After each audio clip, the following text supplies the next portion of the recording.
Welcome to the Deep Dive. We're here to unpack complex sources and transform them into, well, genuinely insightful knowledge. Giving you that philosophical shortcut you need. Exactly. To grasp some really profound ideas. And today, we are definitely wrestling with a big one. I mean, it's fundamental, really. What is the self? Right, that age-old question. And if we tune into David Hume, the radical empiricist, his answer is pretty counterintuitive. It really is. He kind of strips away all the usual suspect, the eternal soul, some persistent thing that underlies everything. He says if you actually look inward, really look. You don't find it. There's no constant, simple, I just sitting there. Which leads to his famous conclusion. The self is just a bundle of perceptions. Yeah, a stream of thoughts, sensations, feelings, constantly changing, succeeding each other incredibly fast. It's a fascinatingly skeptical view, and it's built entirely on what he calls impressions and ideas. Yeah. A purely mental definition. And this is a huge but. That purely mental framework immediately runs into a problem, a massive one, actually. A body. The body, exactly. Yeah. We aren't just minds floating in a void. We are embodied. We feel pain in our foot. We exert physical effort. We lift things. And we have this incredibly strong, undeniable feeling, this belief that this particular body is ours. Yes, uniquely ours. So if the self is just this mental bundle, how on earth does Hume's psychology account for that? For the corporeal self? And that is precisely our mission for this deep dive.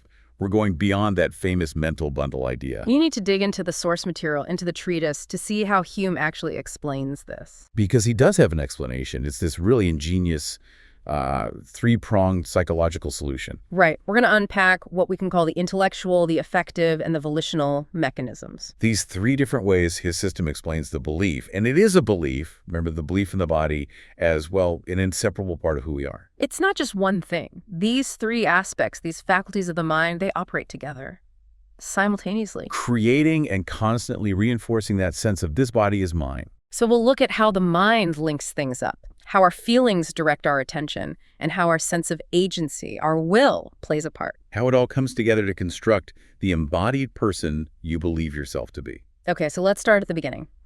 Let's unpack Hume's baseline, that mental self, and see why he had to find a way to bring the body into the picture using his own philosophical tools. Okay, so starting point.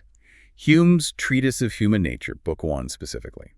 This is where he lays out that core theory of personal identity. And it's famously skeptical. He says, look, whenever I try to introspect, to catch myself without a perception. You can't do it. Never. All he ever finds is some particular perception, heat or cold, light or shade, love or hatred, pain or pleasure.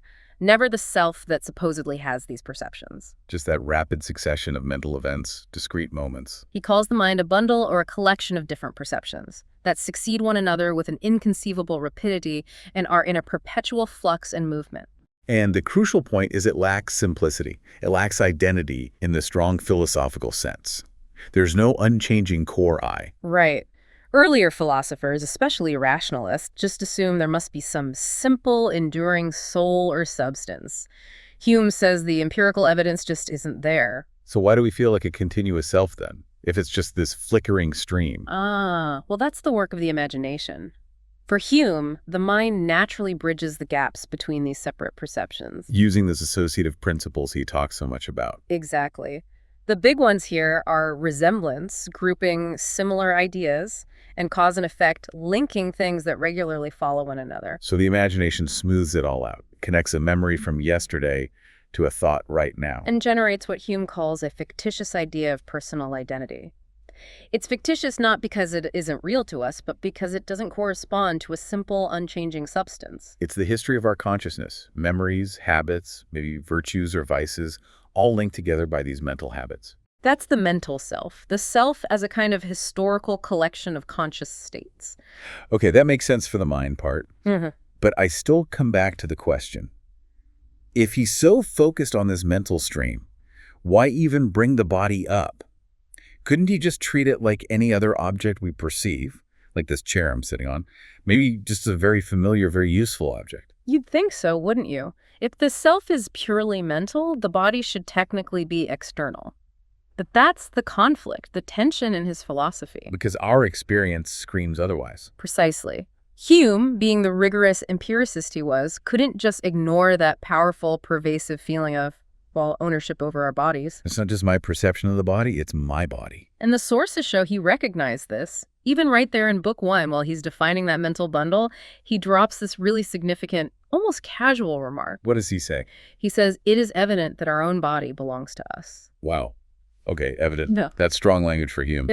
And belongs to us. That implies integration, doesn't it? Not just proximity or usefulness. It absolutely does. It signals that somehow the body has to be accounted for within the self, not just as an external tool. And this becomes even clearer later on, right, when he discusses emotions. Yes, absolutely. When Hume moves to book 2 of the treatise, and he's talking about the passions, things like pride and humility. Emotions that are fundamentally about how we see ourselves, our self-assessment. Exactly. He explicitly states that the natural causes of pride and humility include the attributes of our mind and body.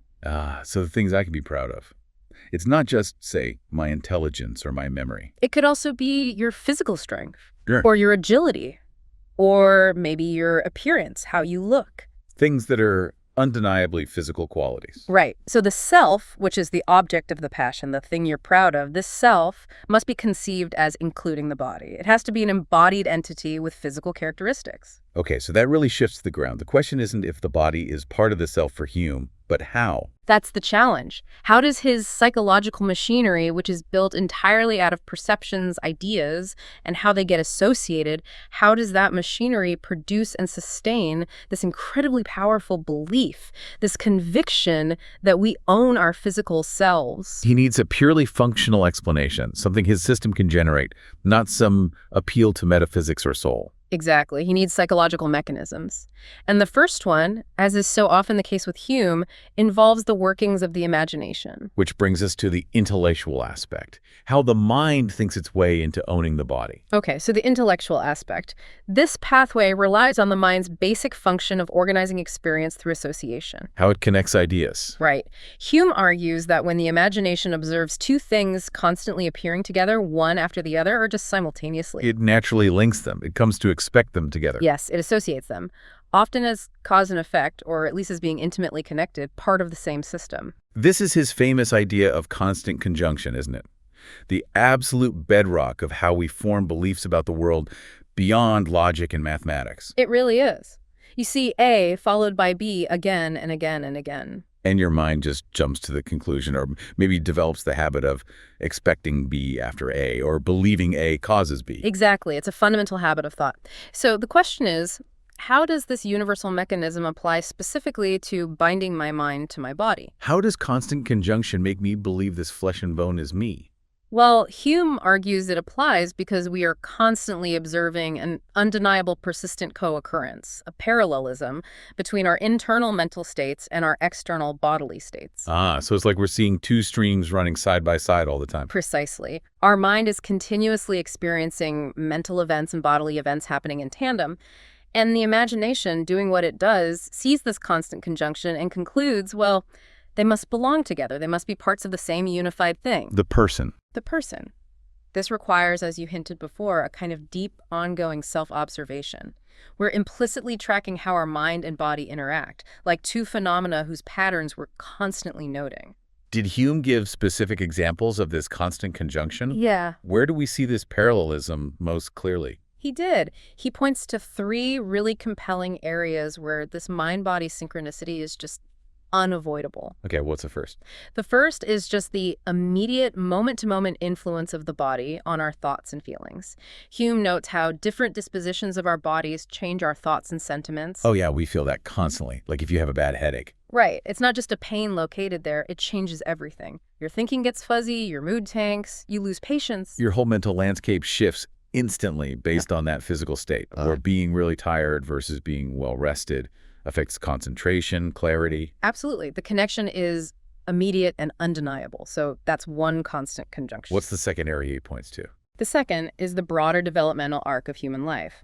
He points out the striking proportionality between our physical and mental capacities over time. You mean how they seem to grow and decline together? Exactly. Think about it. The weakness of body and spirit in infancy, then the parallel rise to vigor in adulthood, and finally, that common gradual decay in old age, which affects both mind and body, often proportionally. That does seem like a powerful observation, especially against, say, a strong dualist view where the mind or soul is totally separate. It's very difficult for a strict dualist to explain that proportionality, isn't it? If the mind is a completely independent substance, just residing in the body, why should its powers mirror the body's growth and decay so closely? It strongly suggests they're interconnected, or maybe even aspects of the same system. The body's machinery wearing out seems to limit the mind's operations. It points towards a profound codependency, at the very least. Okay, so that's the developmental arc. And the third area of conjunction, this one sounds potentially more disturbing. It can be. The third point is the direct link Hume observes between physical illness, particularly neurological issues, and mental disarrangement. So, like, how a brain injury or a disease affecting the nervous system can lead to, well, complete changes in thought, personality, memory loss. Precisely.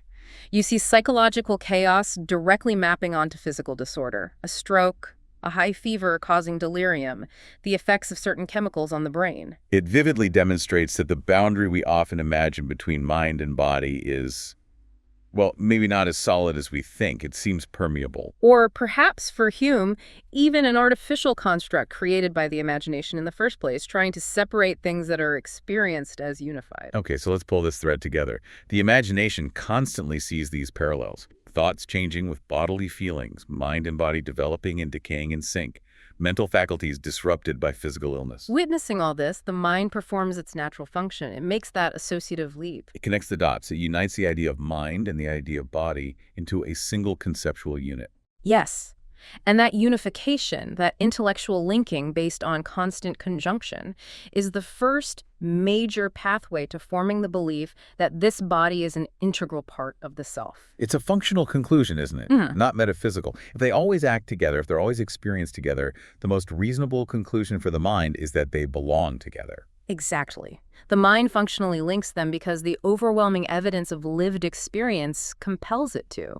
Now, this line of reasoning, this tight coupling based on constant conjunction you mentioned, has pretty significant implications, especially in the context of 18th century thought. What about mortality? Ah, yes.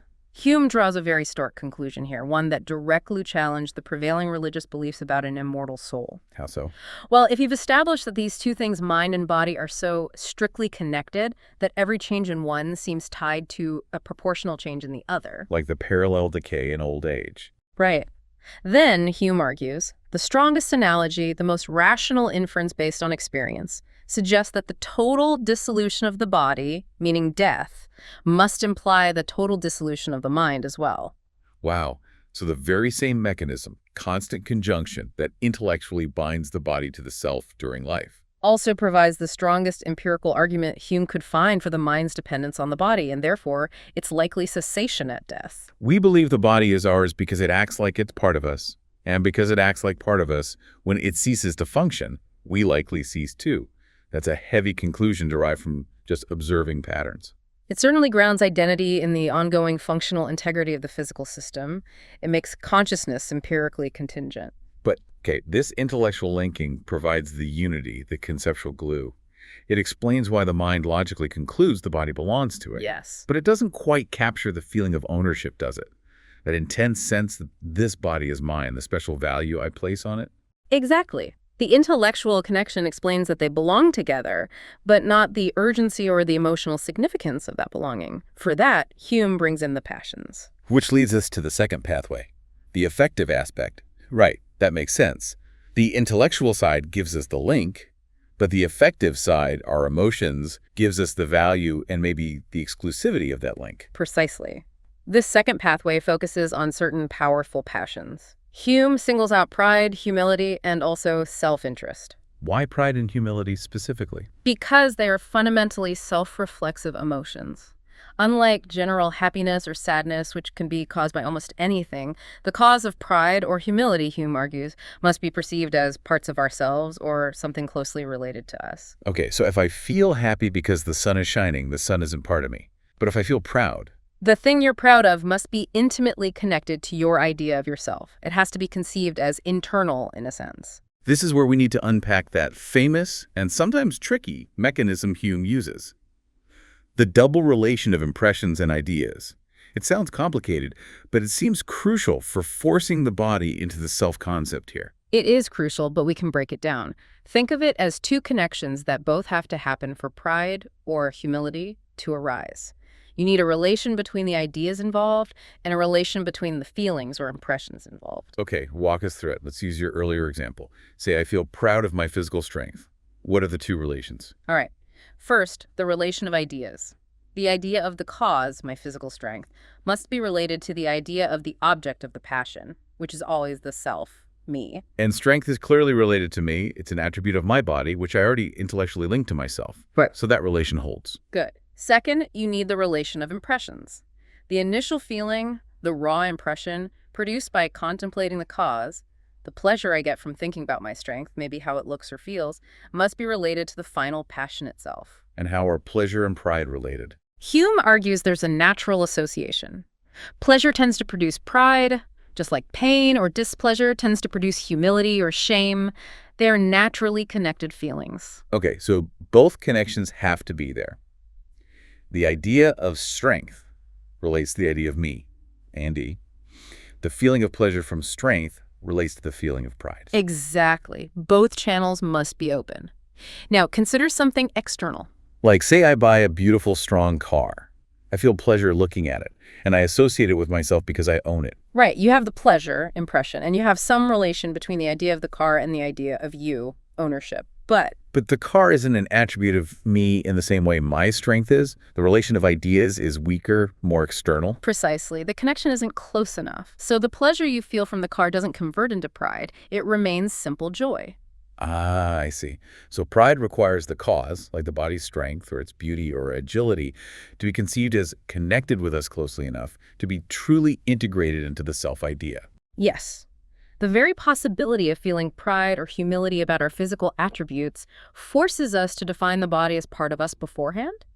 The emotion wouldn't make sense otherwise. The sources mentioned Hume lists lots of these corporeal causes, right? Things we can be proud or ashamed of. He does. He mentions beauty, strength, agility, good carriage, address in dancing, riding, fencing, and conversely, things like deformity or illness that cause shame. These are all inherently physical, and feeling pride or shame about them confirms emotionally that the body is the self, or at least a core part of it. The passions act like architects of the self, confirming its boundaries. They direct our attention inward and validate the body's inclusion.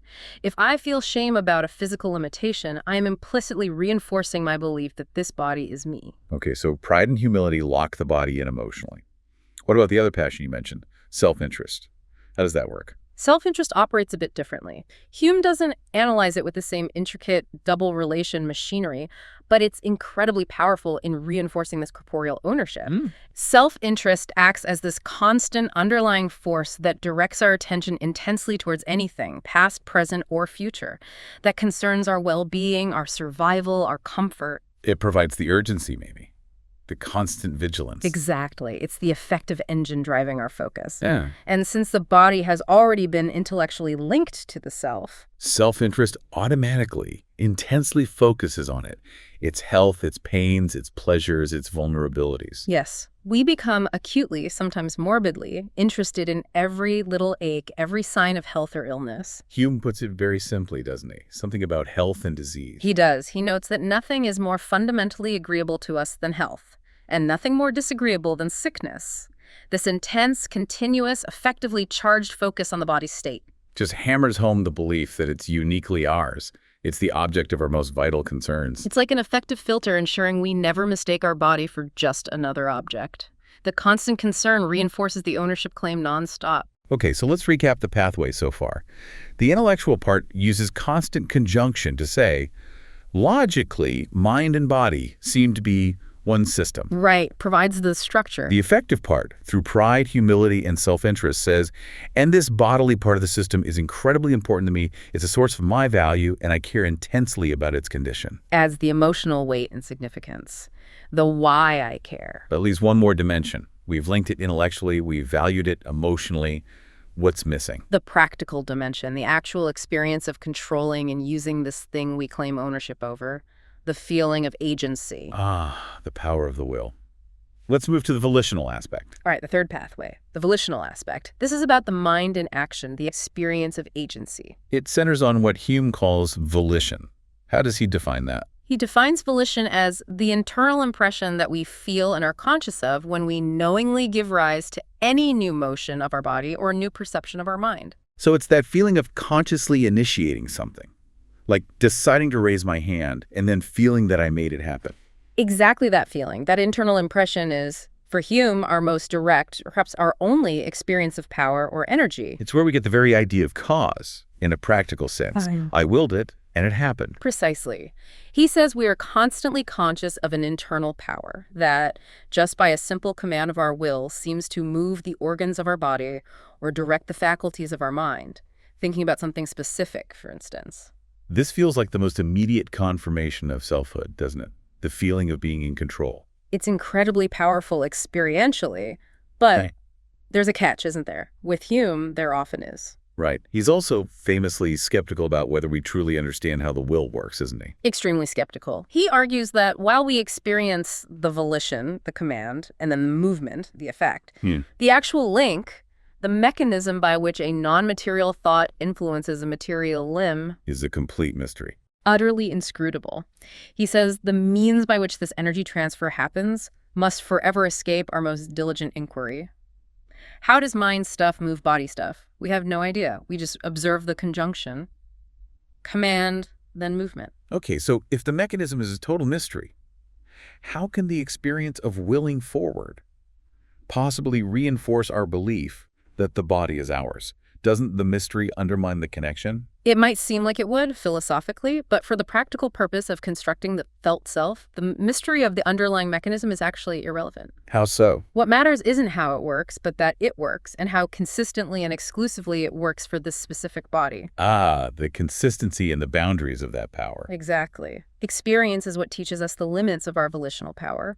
And crucially, those limits are incredibly specific to the body we call our own. You mean like Hume's famous question, why has the will an influence over the tongue and the fingers, but not over the heart or the liver? Precisely that. We learn through constant experience, trial and error, really, that we can control certain parts, limbs, speech, but not others, internal organs, digestion. And just as importantly, my will moves my fingers, but it doesn't move your fingers or the table or anything else in the world directly. That exclusivity is key.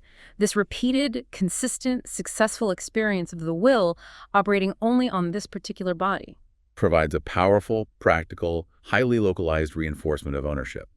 It draws the boundary. Every time you successfully decide to do something and your body does it, it's like a little confirmation. Yep, this machinery responds to my commands, therefore it's mine. The success of the action confirms the domain of the self. Agency defines the owned territory. It acts as a practical anchor. Some interpretations suggest the successful operation of the will constitutes a kind of third dimension of personal identity for Hume. Beyond the intellectual memory, thought, continuity, and the affective passions. Yes, an identity personal regarding the will and the actions of the body. It extends the self into the realm of effective, exclusive agency in the physical world. That's a really powerful insight. The self isn't just something I think about or feel attached to. It's something I do things with. And the success of those actions constantly confirms this is me. The successful lifting of your arm isn't just biomechanics. It's a constant reaffirmation of the volitional self, the self that acts upon this body. Okay, so we have these three strands. The intellectual linking based on constant conjunction, the affective valuing through passions like pride and self-interest, and the volitional confirmation through the successful exercise of the will. Three distinct psychological mechanisms. Now, how do they work together? It sounds like Hume isn't saying it's just one of these, but that the belief in our embodied self is a kind of mutual construction. That's a great way to put it. It's absolutely a dynamic, synergistic process. They don't operate in isolation. Hume actually talks about faculties aiding each other, doesn't he? He does. He observes that the imagination, handling the intellectual linking, and the passions, the affective part, tend to aid each other in their operations when they're focused on the same object. And the object here is the idea of the self, including the body. Exactly. So you can picture it as a kind of positive feedback loop. How would that work? Lay it out. Okay, so first, the intellectual observation of constant conjunction lays down the basic structure. It provides the initial reason for the mind to conceptually unify mind and body. These things run in parallel. Provides the blueprint, maybe. Good analogy. But a blueprint needs energy, right? It needs to feel real and important. That's where the passions come in. Pride, humility, self-interest. Right.